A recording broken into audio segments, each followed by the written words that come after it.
course, ang perception ng investor diyan ay incompetent, no, yung ating mga nasa gobyerno. Yung mga that is a signal of incompetence, Admar. No? The fact na pumunta sila doon in person, ano, yung kanilang nakuhang deal hindi maganda, no? That reflects incompetence ng mga tao. Unfortunately, I have to call it like it is. It's incompetence.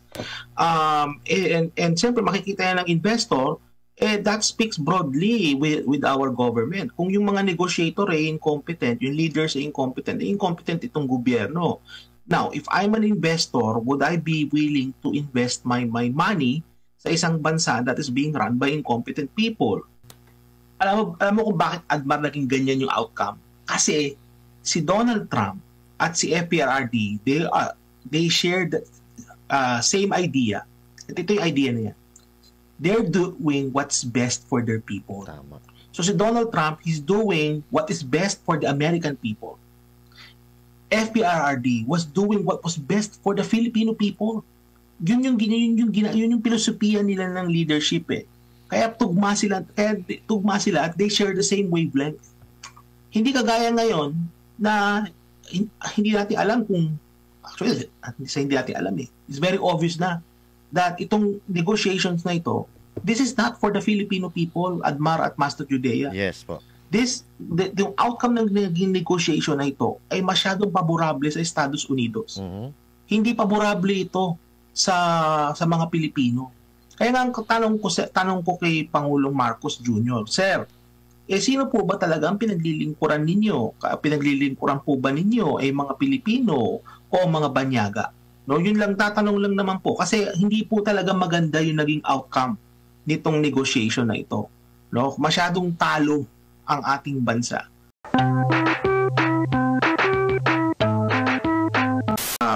Summer dito pero malamig siya. Malamig. To the point na may mga mahuhuli ka pa rin mga Alaskan king crab. Ay, wow! Kasi kami dito. Baka galing dyan yung ano. Namin yung Alaska. Hindi ba yun Hindi ba yun galing dyan yung in-order sa Malacanang? Oo.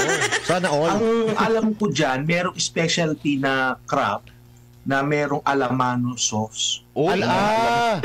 Alamano flavor. Hindi ba alamang flavor yun, Doc? Alamano. Iba yung alamang. Okay. Alamano. Gusto kong matikman yan eh. Kaso nga lang, pag ako mapait, Admar, huwag ko nang tikman, mapait. Yung Alaskan king crab, kasi nakikita ko lang yan sa mga vlog ng mga personality na medyo mayayaman. Ivana, ganun lang yung napakalaki yung mga king crab na yan. Mahal siguro yan na, Doc. Magkano ba yan kung nakatikim ka na mula dyan sa Alaska, sa Canada? Magkano ba yan? Or peso? Kasi yung mga pag napunta kayo dito, Master Judea at Admar, kakain tayo ng yung talagang totoo, hindi alamano yung totoo talagang Alaskan king crab. Mga nasa mga $120 per pound yan. Magkano yan? No, $120. So parang lumalabas din mga nasa 4,000 may 4,000. So kung ibabiyahe yan, kami dito hindi kami kilo. Ayun. Kung ibabiyahe pa yan papunta ng Pilipinas, may magmamahal na. Magkano pang mahal na kasi dito malapit kasi kami sa source. Mas malapit kami dito. Mahal na. May kapangyarihan naman ng ating Pangulo na mapababa yung taripa. Baka mas mura na yan. Tama. Pamura tayo ng 1% lang. Pero mas mga crab. So ibig sabihin yung in-order sa Malacanang na yung king crab na yon, napakamahal. Oo nga, kasi may taripa pa yun eh. May taripa. Tandaan nyo, ang Alaska galing US yan Correct. US ang Alaska. US yan. Pero US yan. Wala namang taripa yan pag dating dito tayo pag nagpadala. Pag walang taripa pagdating dyan. Pero dahil nga before, na-order ba yun? Dumating ba yung mga crabs dyan bago nagkaroon ng agreement? Depende rin sa pecha eh. Baka tanggalan ng business permit yung kasi bakit? Kasi pinagmalaki na. Siyempre, kung ako ang may negosyong ganun, gabilan talaga sa portfolio ko yun na, ang client namin ay Malacanang. Siyempre, pagbabalaki ko yun. Oo, kasi dagdag, marketing. Marketing mo, kredibilidad sa iyong negosyo na mismo ang Malacanang umorder sa akin ng Alaskan king crab, kaya mapagkakatiwalaan ako. Alam mo, Admar, magandang i-check dyan sa, dun sa negosasyon na yan? O kasama ba yung mga Alaskan king crab dun sa mga napag-usapan? Oh, pwede. Ano? Dito tayo muna dahil natapos na yung pag-uusap at di ko lang alam kung totoo bang puri yun or inoto ni Trump itong si Marcos Jr. Unahin lang muna natin, bigyan muna natin ng konteksto, no?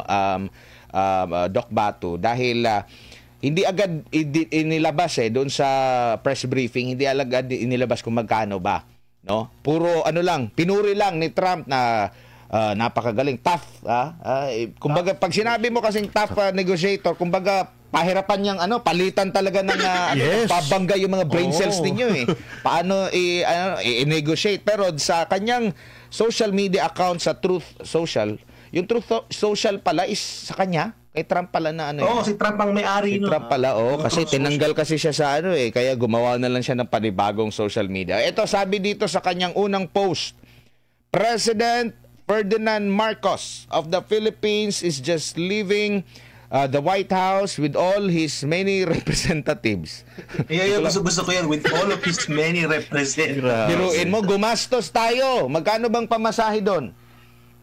Maraming mga representative kasi negosasyon yan 'di ba? Latagan talaga ng banggaan ng mga brain cells.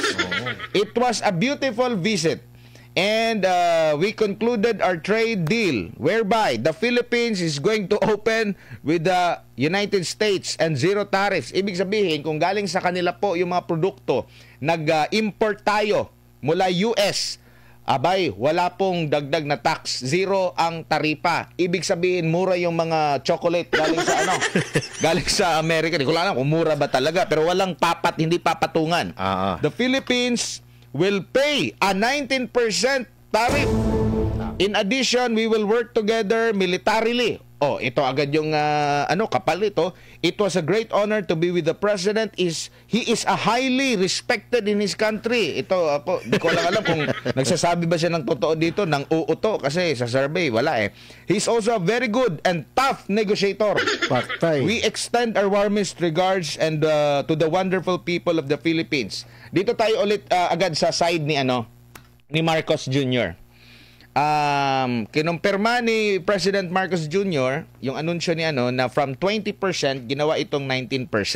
At ang tawag niya dito, Doc, is significant. I-quote ko lang siya.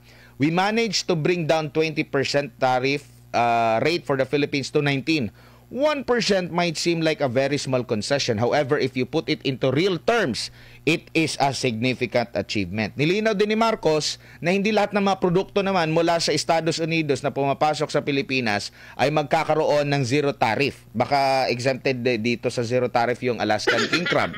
Sabi niya dito, there were certain markets that they asked to be opened. One of the major areas is automobiles. Because we have a tariff on American automobiles, we will open that market.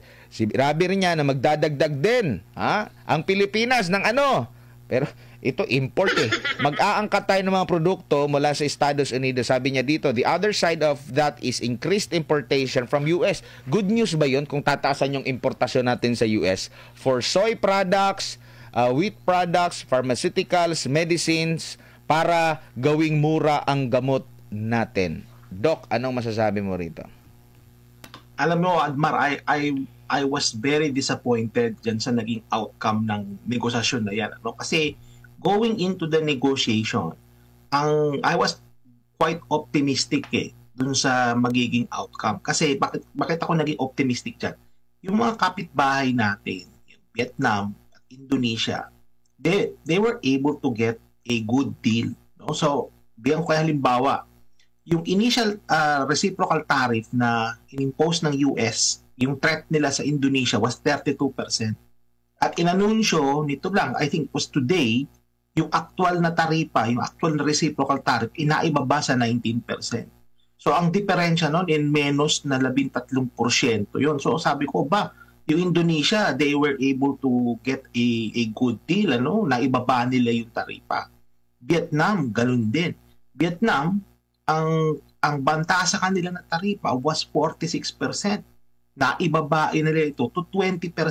So 26% ang nabawas na taripa. Naibaba nila ng 26% yan.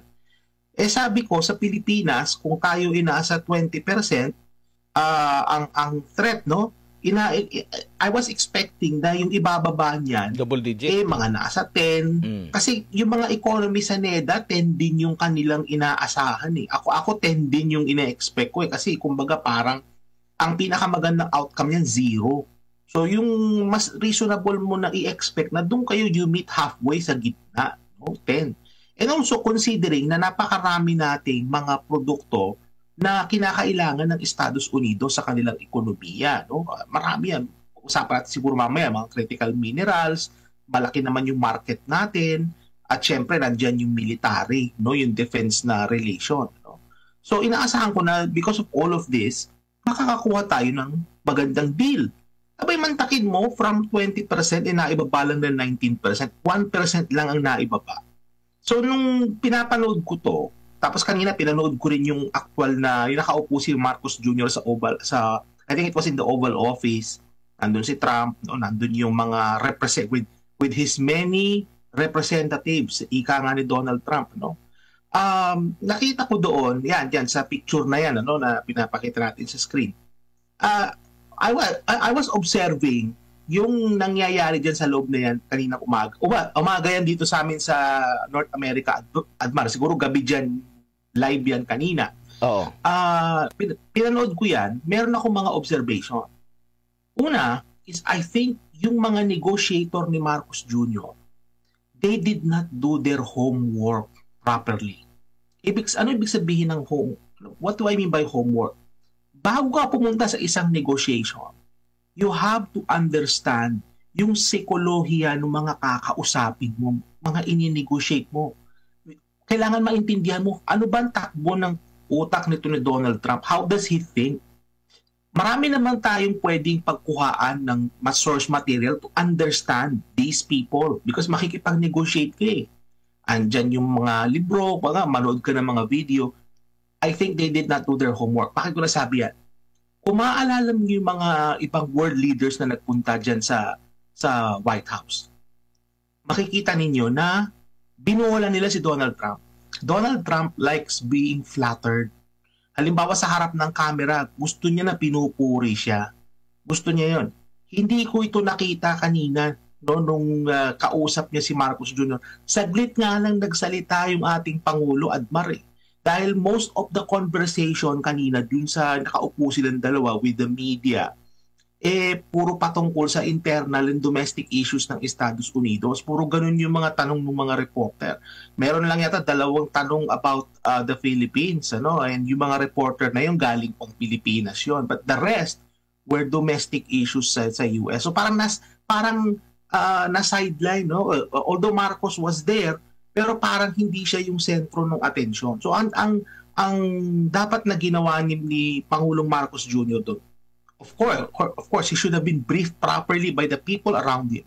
But I think kulang talaga sa homework, Admar. Kasi ang style ni Donald Trump, pag nasa harap ng mga camera yan, gusto niya na pinupuri siya sa harap ng media. Kasi tandaan natin, Donald Trump is a media personality. Ano yan gustong-gusto niya kapag sa harap ng mga camera, siya ang bida. So, hindi ginawa ni Marcos Jr. yung ganong approach. Kaya tinan mo nangyari, katiting lang yung nakuha natin doon na reduction in tariff. Yun yung una. Ikalawa, kung titingnan mo, Admar, at Master Judea, yung mga ibang bansa, kagaya ng Indonesia at Vietnam, hindi naman nagpunta yung kanilang leader sa White House. Si Prabowo, kasi ako pina-follow ko rin si Prabowo, Admar, kasi bagamat salita nila doon bahasa. Pag tin-translate mo naman sa Google, maintindihan mo. So, pina-follow ko rin yan sila. Si Prabowo at si Jokowi. Yung mga naging leader ng Indonesia, pina-follow ko yan. And nakita ko doon sa isang Facebook post ni Prabowo na nasa telepono siya, kausap niya si Donald Trump on the phone. And ito mga ito, they did not go in person doon sa White House. And yet, they were able to get a better deal than us. So, sabi ko pa nga, inaasahan ko na nagpunta si Marcos Jr. doon with his many representatives in person. That reflects the seriousness ng Pilipinas na makipag-negotiate. Kaya inaasahan ko rin na magiging maganda yung ating yung outcome ng negosasyon, pero hindi ito yung nangyari. So napagtanto ko na itong mga kumausap kay Donald Trump, yung mga kumausap kina Marco Rubio, no, dun sa mga trade negotiators ni Donald Trump, hindi nila ginawa yung homework nila. Very amateur yung mga tao ni Marcos na kasama niya doon. It's very unfortunate kasi napakahalaga nitong sa presidency ni Marcos Jr. This meeting with President Trump is very important. Kasi alam mo, Admar, kung hindi ako nagkakamali, ito yata yung unang-unang meeting mismo na dyan ni Donald Trump, itong second term ni Donald Trump. This is their first meeting. And this also is significant kasi next week, SONA na. At ito yung kalagitnaan ng termino ni Pangulong Marcos Jr. So this meeting with the Americans, and also considering yung kanilang foreign policy ni Marcos Jr. is pivoting towards the Americans, this meeting is very, very important. And yet, ang nakuha ng ating bansa, kakarampot lang, no? 1%. Talagang dito is masyadong favorable, no, sa Estados Unidos yung naging outcome ng negotiation. Halos wala tayong nakuha, no? At alam mo, Admar, at Master Judea, kapag ka nagsimula nang pumasok ang mga produkto ng Estados Unidos sa Pilipinas na zero tariff, ibig sabihin, baka mas mura dyan. Ang mga tatamaan dyan, Admar, yung ating agriculture sector. Lalong-lalo na yung ating poultry at saka yung ating mga hog raisers. Kasi ang US, malakas din sila sa exportation ng chicken at yung processed na chicken at saka ng baboy, no? Yung karning. Yan ang sisira sa industriya ng pagbababoy at pagmamanok sa ating bansa. Kaya inaasahan ko, no, itong mga farmer groups natin, papalag to, Admar, kasi murang karne yung papasok sa ating bansa. No, bagamat makikinabang dito ang mga consumer kasi mas mura nga naman yung karne, pero nakakaawa din dito yung ating mga magsasaka na nagpo-provide ng ating pagkain. Sila ang tatamaan dito, Admar, at Master Judea. Mas nakatipid din pala si Prabowo. Kasi kung makikita mo dito, maganda rin yung pwede ba natin maipakita kung okay lang? Ang phone call, conversation nila, yan, yung isa, yes. Meron akong pinadala. Yan. Yan. Meron pang tumatawa dyan ipakita ko yung isa pang picture para at least Kasi, magkano ba ang load? Kumpara doon sa pamasahe mo, ang dami. Pwede naman palang tawagan. Ito, tumawag lang.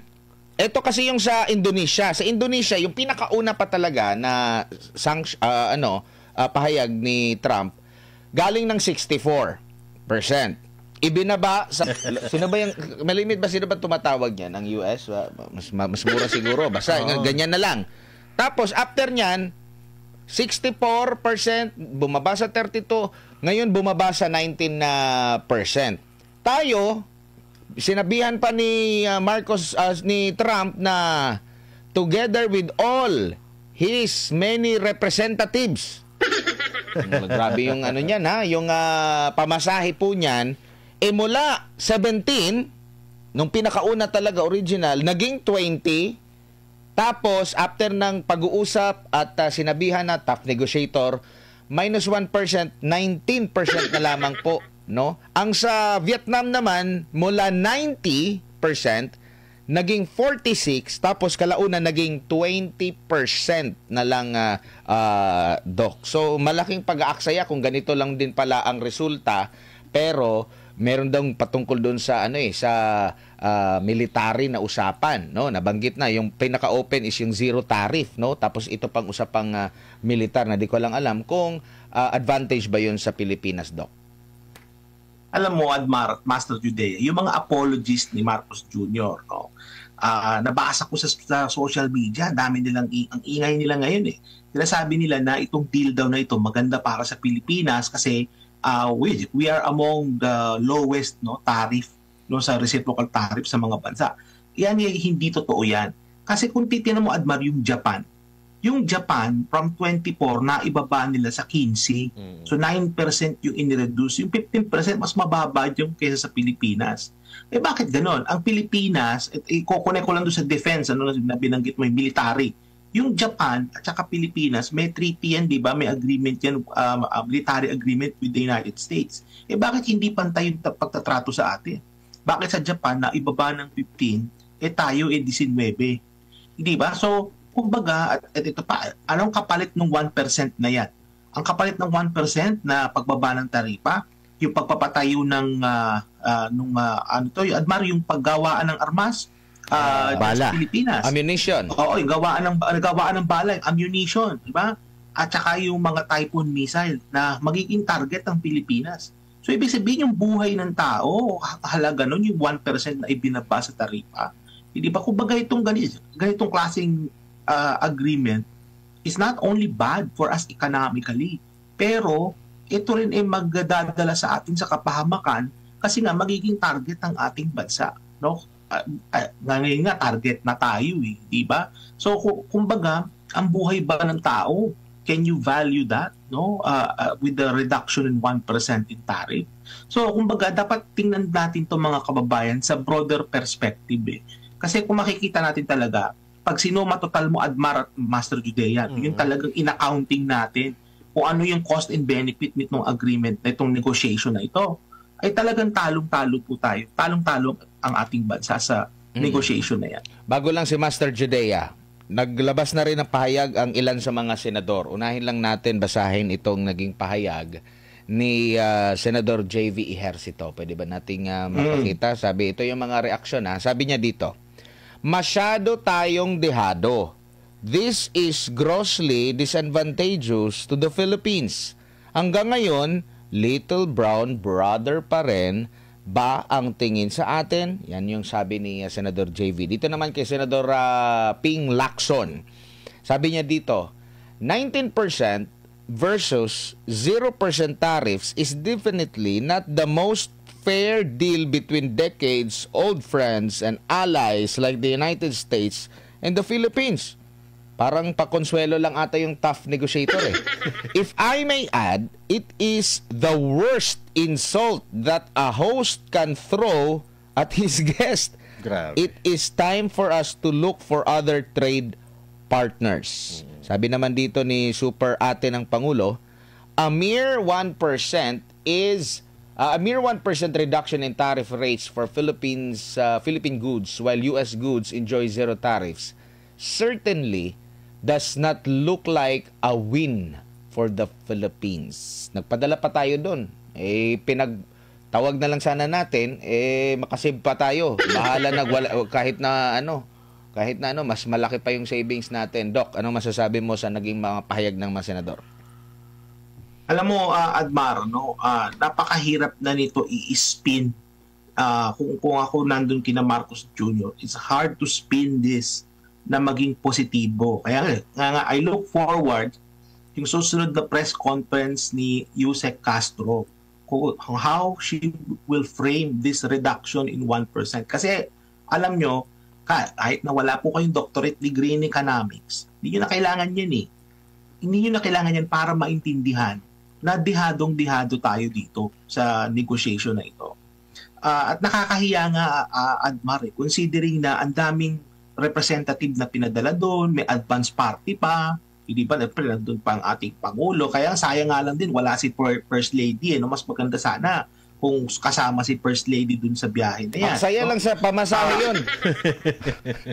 Mas oo, at saka kumbaga ang laki ng nagastos ng ating gobyerno, and yet we were able to get only at the short end of the stick, ika nga. Kumbaga, hindi naging favorable sa atin ang naging outcome nitong negosasyon na to. Maganda rin, Admar, yung sinabi ni Senator Zubiri, kung makahanap din niya yun sa Facebook. Kasi may sinabi si Senator Zubiri specific about agriculture. Kasi ang nakikita ko, based sa aking analysis dito sa trade patterns ng Pilipinas at ng Estados Unidos, ang may madadali talaga dito is yung ating agriculture, yung mga nabanggit ko nga kanina. Kasi silang, tsaka dyan sa sektor na yun, Admar, sa Pilipinas, maraming mahihirap na mga magbababoy at tsaka mga yung mga small scale na mga nagpapa-raise ng mga manok, madadali talaga sila dito. Kaya nga, we are clearly on the losing end, no, of this. And tama nga yung sabi ng ibang senador, we need to find new trading partners. No? Kumbaga, the United States is not a reliable partner, no? Bully, no? Binubuli tayo ni Donald Trump. Kaya nga, sabi ko, itong mga negotiator natin, Admar, hindi nila binasa yung art of the deal. Hindi nila ina-analyze yung mga dating nagpunta kay Donald Trump na mga world leader.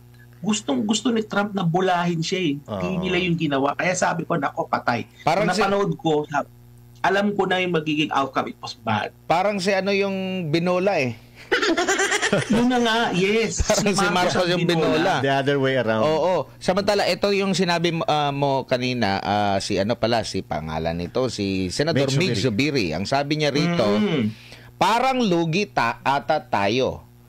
19% ang export tariff natin sa mga Filipino products papunta ng US. Tapos sila walang taripa pasok dito. Naku, kawawa ata mga magsasaka natin pag bumaha ng manok, baboy at karne dito sa Pinas. Baka mamamatay din ang industriya ng mais dito sa atin. Buti pa ata ang Japan, 15% lang, tapos babayad din ang makano ng 15% papasok sa kanila.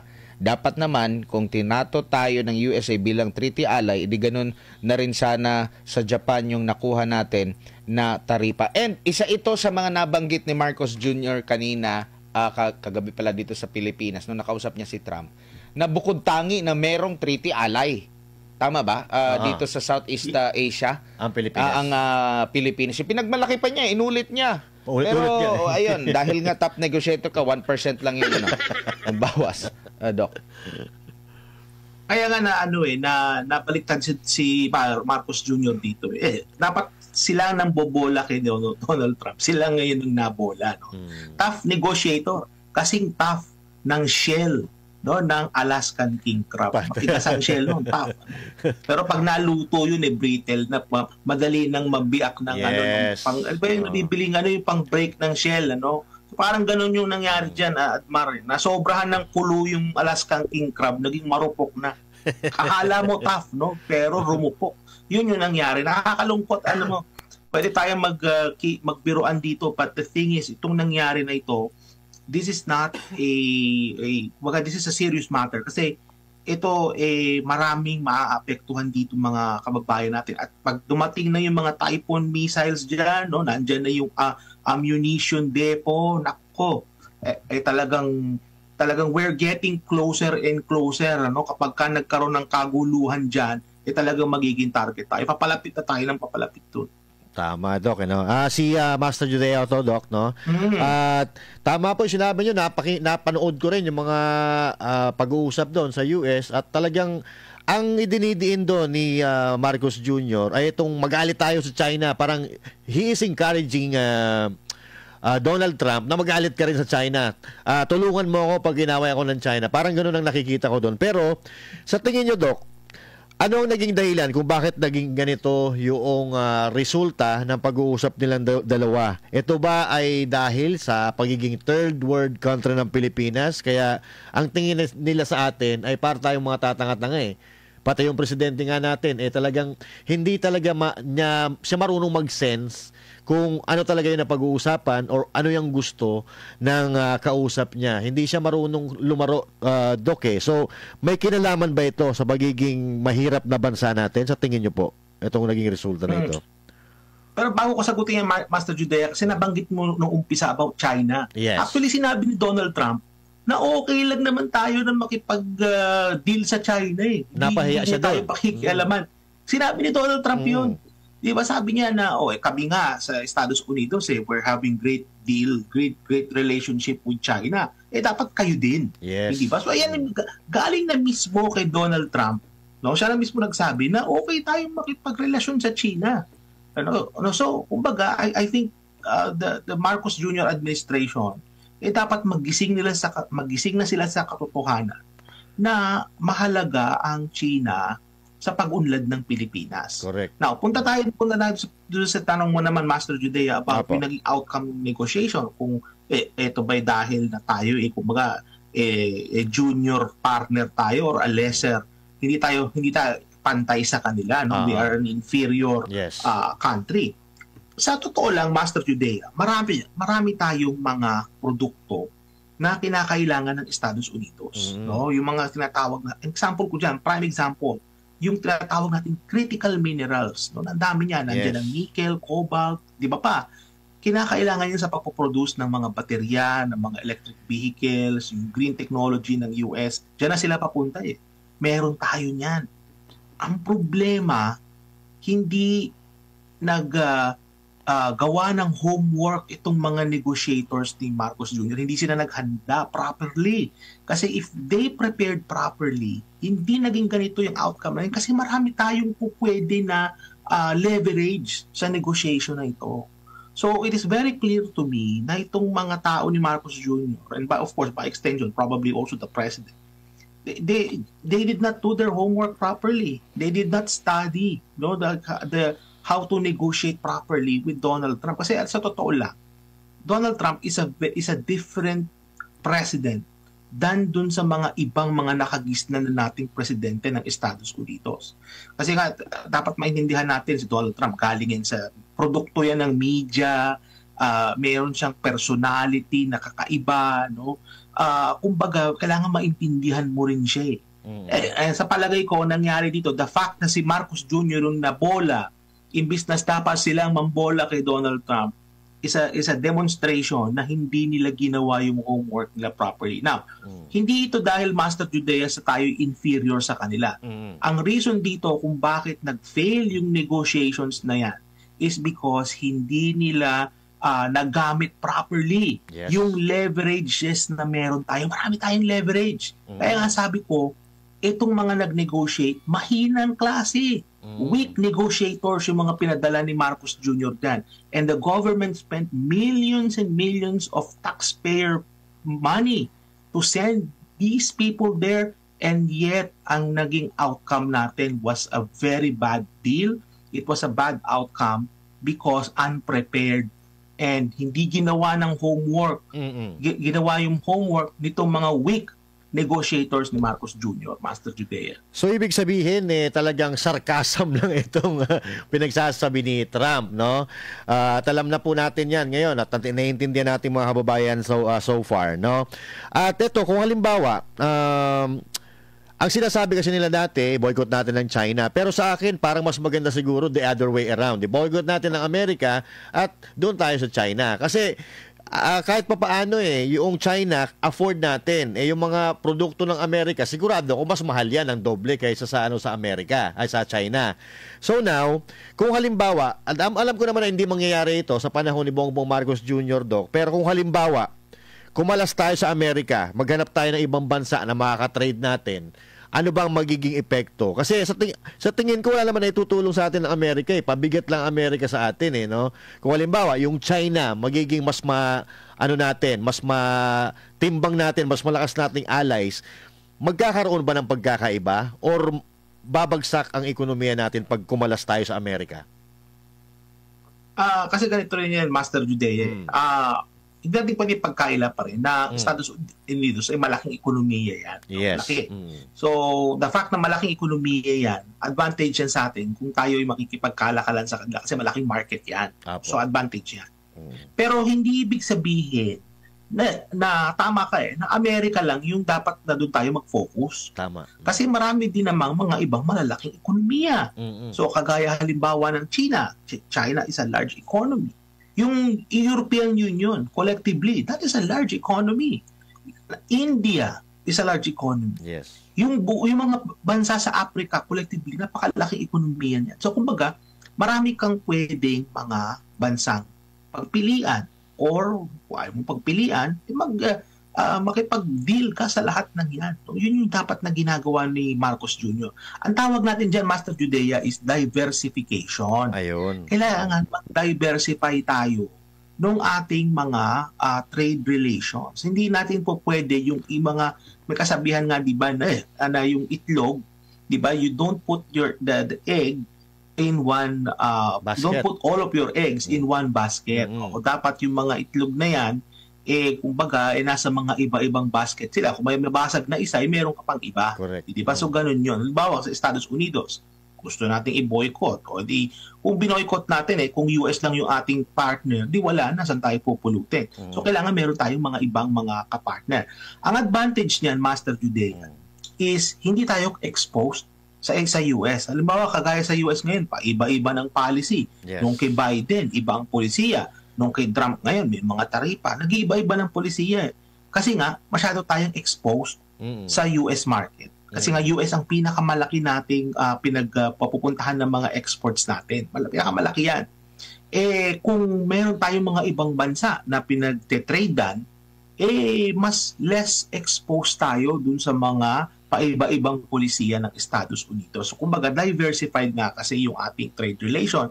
Yun yung kinakailangan na gawin ni Marcos Jr. Itong ang negotiation na nga lang, pumalpak pa, Master Judea, Yes. What more pa kaya yung pagda-diversify. No? So, parang ikaw, I share your sentiment na hindi na rin ako umaasa dyan as long as si Marcos Jr. ang presidente natin. Ito naman regarding sa kredibilidad ng ating bansa, Doc, ano?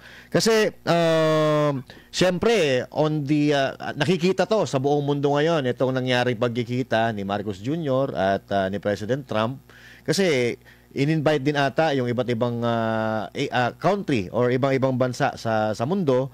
So, ano ang magiging epekto nito sa mga investors? Masamang pangitain ba ito dahil ganito ang nangyari? Medyo negative po kasi para sa ating mga Pilipino, negative itong pagpunta ni Marcos Jr. diyan sa Amerika. So, alam natin na walang gusto mag-invest sa atin. So now, nangyari ito, mas lalo bang mawawala ng pag-asang makakuha tayo ng mga investors sa Pilipinas?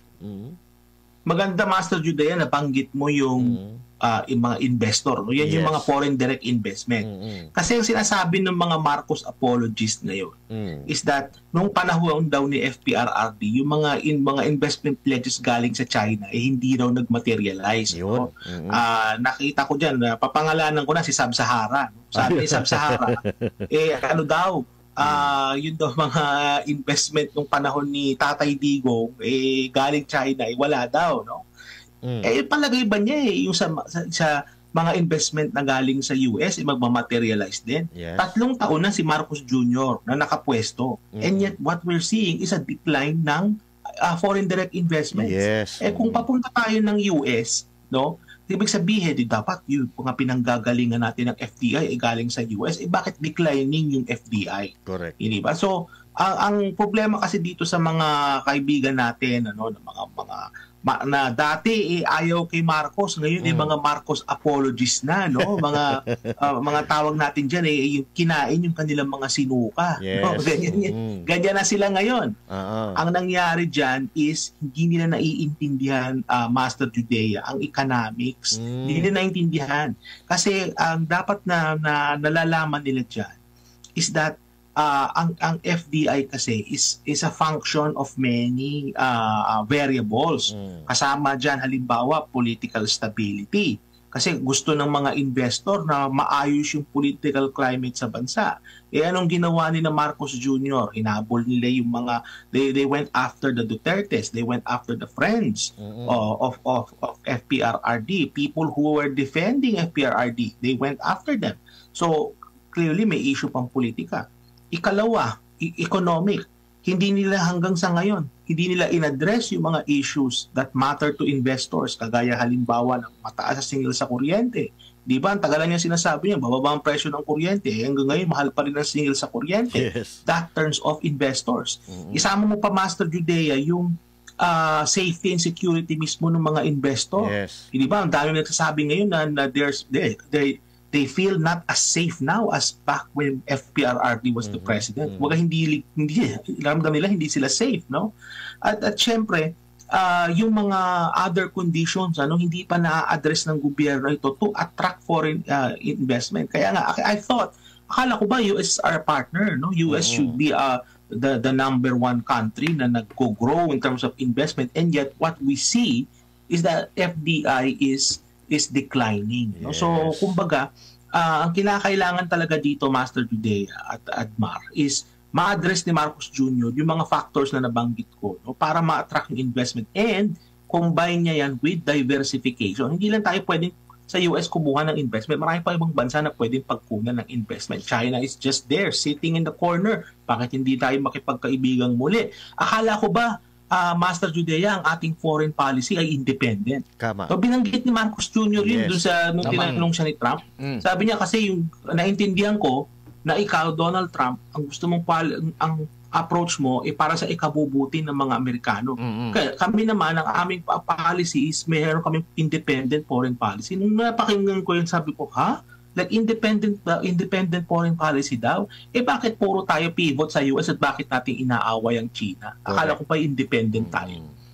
Mas independent pa nga ata yung US atin kasi nakikipag-deal sa lahat. At speaking of deal, ang Thailand din pala ayaw din ng zero na Yes. Ayaw din nila ng zero na taripa sa mga exported ng mga produkto mula Estados Unidos. Pero sa tingin mo ba, Doc, bahagi ito ng gaano kagaling talaga itong si Trump? Kasi parang at the end, nadagdagan pa rin niya yung mga bansa. Parang meron siyang, alam mo yung parang pinaka-limit. At least meron siyang dagdag, no? Halimbawa, kagaya nito, galing sa 17 tayo, naging 20, ending 19. Yung iba, halos kapareho natin, 19, 20. Nandiyan lang naglalaro. Yung iba naman, mataas. Parang akala mo ang laki, significant ng pero pareho pa rin na yun, Doc, na resulta pa rin. Parang part ng strategiya talaga ni Donald Trump ito. Kasi halos lahat pareho ang halimbawa, dito sa with Indonesia, halos magkapareho lang yung ating taripa, pero yung taripa naman mula sa Estados Unidos papasok sa kanila, same din na zero. Parang halos ganun po. Ano nakikita mo, Dok? Okay, so dalawang sasabihin ko dyan. Una is yung zero. So zero yung reciprocal tariff ng Indonesia going to US. So kumbaga pagka mag-i-import ang Indonesia from the US, zero tariff yon. Tayo, meron din tayong ganun. But ang naging reduction natin 1% lang. Ang naging reduction nila mas malaki. I think that may mga numbers ako nabanggit kanina. So yung reduction nila was 13%. So kumbaga hindi talaga pantay, Hindi lang yung Admar, nabanggit mo pa na magaling talaga sa Donald Trump. Okay, granted, sige, magaling siya dahil napilit niya ng mga bansa na magbayad ng taripa sa Estados Unidos. Pero makikita natin, pwede ka pa rin tumawad kay Donald Trump Nagawa ng Japan, Admar, di ba? So mas mababa pa, naging 15. So pwede pang tumawad. And I think the Japanese did their homework properly kasi nakatawad pa nga sila. Tayo, ang ginawa ni Marcos Jr., nakabarong pa siya doon, kasama yung mga kanyang mga great many representatives, nandun sila lahat. I think these people were there, but I think they didn't do their homework talaga properly. Kasi kung nagawa nila yan, kagaya ko at ng mga ibang economist sa Pilipinas, inaasahan namin talaga Admar was 10%. Donald Trump may kabig. Kaya sabi ko, hindi ang framework for US and Indonesia agreement. Nandito maraming mga detalye. Pero nauna ang Pilipinas, nandoon pumunta mismo ang Pilipinas. Sa Estados Unidos, tapos mas nauna pa itong na mali yung sinabi ni former President Duterte, Master Judea. Kasi sabi ni former President Duterte, weak president. Sabi ni Trump, tough tough pala to Mali pala si PRRD dito. Mali si PRRD. Pero yun nga, hindi po tayo yung nang-uto. Tayo po yung nauto. Sila pala, hindi pala tayo. Sila yung nauto. Balikan ko lang yung ano ang dating ito na-expose sa locally, domestic, na-expose sa buong mundo na ganito pala ang klase ng negosasyon or pakikipagnegosasyon ng Pilipinas. Ano ang maaring interpretasyon nito sa mga negosyante? Sultan, merong hindi tugma. Yung sinasabi niya na ginigiit nila yung independent foreign policy, siniraan ang China doon sa Estados Unidos, tapos sabi naman ni US President Trump, maganda yung relasyon namin with China, pwede rin, wala akong problema sa iyo kung maganda ang relasyon ninyo, kasi pwede mo rin na to make Philippines great again, parang kagaya dito sa Amerika. Anong nabasa mo dito sa mga negosyante, Doc, na ay ganito pala yung presidente natin? Well, of course, ang perception ng investor diyan incompetent, no, yung ating mga nasa gobyerno. Yung mga that is a signal of incompetence, Admar. No? The fact na pumunta sila doon in person, yung kanilang nakuhang deal hindi maganda, no? That reflects incompetence ng mga tao. Unfortunately, I have to call it like it is. It's incompetence. And siyempre makikita yan ng investor, that speaks broadly with our government. Kung yung mga negotiator incompetent, yung leaders incompetent itong gobyerno. Now, if I'm an investor, would I be willing to invest my money sa isang bansa that is being run by incompetent people? Hindi ba? So, kumbaga, magkakaroon ng pagdududa ang mga investor in terms of yung kalidad mismo ng governance na meron tayo.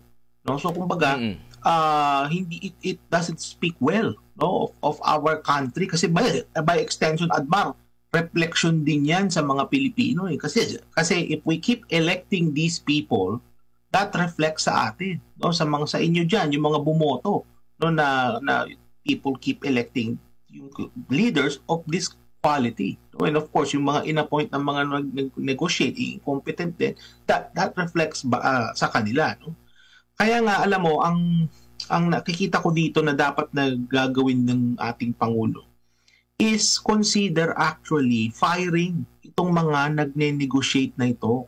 Kasi alam mo, Adman, sa private sector, Master Judea, sa private sector, pagka incompetent, sisisantihin kayo. Correct. Hindi pa, pag hindi ka na nagdadala ng kita at profit dun sa company, tapos pinapasahod ka, no? Hindi ka naman nagdadala ng profit sa kumpanya, chuchugihin ka talaga, hindi ba? Sisisantihin ka.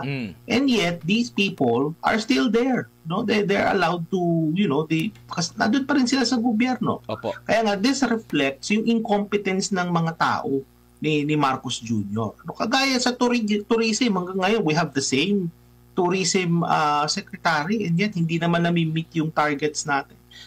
Kumbaga, nakikita ko dito, Admar, on top of the incompetence, the Marcos Jr. government values more loyalty of their people rather than competence sa trabaho.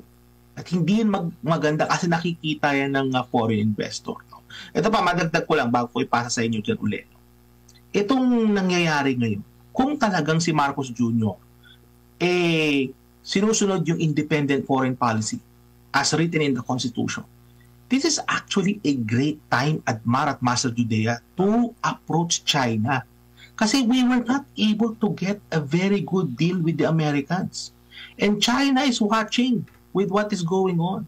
This is a perfect opportunity to go to China and say, you know what, we were not able to get a great deal. Baka kayo'y mabigyan nyo kami ng mas magandang deal. Yun yung dapat na ginagawa ni Marcos Jr. China is a very big economy. And in many respects, it's far larger than the United States.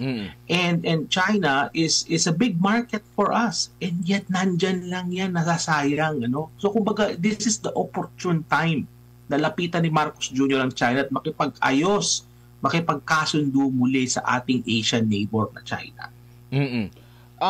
Kapansin-pansin ko rin, ang mga pag-anggulo ngayon ng balita, kasi may nabanggit kasi si Trump, daw hindi niya pinangalanan, dating administrasyon daw. Parang kumbaga pangit, no? Dahil doon sa ginawa ng dating administrasyon. Pero kung itagpi-tagpi mo lahat, no? Ang basa ko kasi doon sa nabanggit ni President Trump, parang hindi magkakaroon ng ganitong resulta ng negosasyon kung yung past administration ang may hawak. So, kumbaga parang mas lamang tayo kung si President Duterte pala. Kasi eto nga, nautungan niya ang kasalukuyang presidente, tough negotiator, ganito, ganyan. Pero still, sa mahaba pinagmalaki pa ni Marcos Jr. na tanging treaty ally yata dito sa Southeast Asia. Ito yung resulta. Tapos pinitik ni Trump yung past administration kasi hindi nga ganito yung naging negosasyon, which is napaka-advantage pa rin dito po sa Estados Unidos. Anong masasabi mo doon, Doc? And if ever man na si PRRD ang presidente ngayon, tingin mo ano kaya ang magiging outcome, Doc? Okay, bago po tayo pumunta kay PRRD, sabi ni Sab-Sahara, sabi niya, what if Sara Duterte is the president? Ano kaya kumbaga parang to the effect, no? And I'm paraphrasing here. Ano kumbaga, would Sara Duterte get a deal superior than sa nakuha ni Donald Trump? Ang sagot ko doon is I think with full confidence, if Sara Duterte is the president right now, she would have obtained a better deal than what we have right now. And because very simple, Sara Duterte, I think, knows geopolitics well than the current administration. She knows how to play around, kumbaga paano mo lalaruin niya mga ibang bansa. She knows that. Now, meron tayong kasabihan that the fruit does not fall far from the tree. If Sara Duterte knows this, of course the father knows it too. Diba? So kumbaga if FPRRD is the current president, he would have obtained a better deal than what we have right now. Kung titingnan mo nung 2016, Admar, diba 2016, sino presidente natin? FPRRD. Sino presidente ng Estados Unidos noong 2016? Donald Trump. Donald Trump and FPRRD were in good terms. They were, kasi alam mo, pareho silang kumbaga tinitira ng mga progressives at ng mga makakaliwa. Pareho silang tinitira. So they share the same wavelength. No, nagkakaintindihan sila.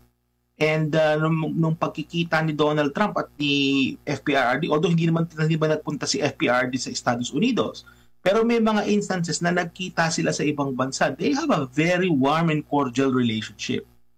And FPRRD, tanda na kasi si FPRRD, so alam na niya yan kung paano makipag-deal sa mga iba't ibang tao. So sa palagay ko, no, he knows how to deal with Donald Trump. Unlike itong mga tao ni Marcos Jr. sa ngayon na mga incompetent at hindi naggawa ng kanilang mga homework, kung kay FPRRD tayo, I think we would have received a better deal. And not only that, Admar, kasi ang gagawin dyan ni FPRRD sa palagay ko, kasi, di ba, independent foreign policy, friends to all, enemies to none. Mabait tayo sa China. The fact na mabait tayo sa China, that alone, Admar, is a very big leverage na absent ngayon sa kay Marcos Jr. kasi nga kaaway natin ng China eh. Just imagine if we're friends with China, that alone is a huge leverage na pwede natin gamitin. Kaya nga sa palagay ko, if FPRRD is the president right now, your deal than what we have right now. Kaya tuloy, Admar, pag naiinis ako, napapa-English ako. Ang nakita ko rin kay FPRD kahit noon, maghahanap siya ng ibang source eh. Kumbaga, yes. Minsan na niyang nagawa yan during sa nangangailangan siya ng armas, sa paglaban dun sa mga terorista. Ang dami kasi sabi nga niya. Sa Marawi. Oo, sa Marawi na hihingi daw agad-agad ng mga kondisyones, dagdag na kondisyones. Sabi niya, nung nakipag-deal ako sa ibang mga bansa, ni ballpen, walang mga kondisyon. Kung ano yung bayad lang talaga. Kumbaga parang maghahanap ng pamamaraan.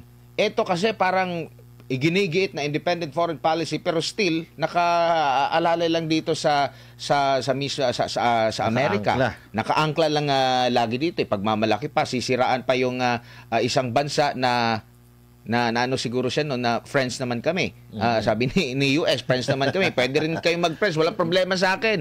Basta syempre, ano niyo yan, yung kung gusto ninyong maging great again yung Pilipinas, nasa sa inyo yan. Kami kumbaga parang ganun ang nangyari, maghahanap ng pamamaraan ang dating Pangulo. Kung pagbabatayan natin yung nakalipas na administrasyon. Alam mo kung bakit, Admar, naging ganyan yung outcome? Kasi si Donald Trump at si FPRRD, they share the same idea. At ito yung idea niya. They're doing what's best for their people. Tama. So si Donald Trump, he's doing what is best for the American people. FPRRD was doing what was best for the Filipino people. Yun yung filosofiya nila ng leadership eh. Kaya tugma sila at they share the same wavelength. Hindi kagaya ngayon na hindi natin alam kung actually hindi natin alam eh. It's very obvious na that itong negotiations na ito, this is not for the Filipino people, Admar at Master Judea. Yes po. The outcome ng naging negotiation na ito ay masyadong paborable sa Estados Unidos. Hindi paborable ito sa mga Pilipino. Kaya nga tanong ko kay Pangulong Marcos Jr., Sir, sino po ba talaga ang pinaglilingkuran ninyo? Pinaglilingkuran po ba ninyo ay mga Pilipino o mga banyaga? No, yun lang, tatanong lang naman po kasi hindi po talaga maganda yung naging outcome nitong negotiation na ito. No, masyadong talo ang ating bansa. Talo tayo, no, masyadong lopsided ito to the point na parang halos wala na tayong makukuha in return. No, nakakahiya yung naging resulta nitong negotiation na to, considering na napakaraming effort, no, in terms of pera, no, na nagpunta diyan, gumastos sila lahat, nag-hotel, no, nag-eroplano, tapos ganito lang yung nakuha natin mula sa kanila. So, kumbaga, makukumpara mo talaga kasi Master Judea at Admar, makukumpara mo talaga kung noon at ngayon kay FPRRD at kay Marcos Jr. Talagang totally ibang-iba talaga. No? Ibang-iba talaga yung makikita ninyo ng mga outcomes na nangyayari.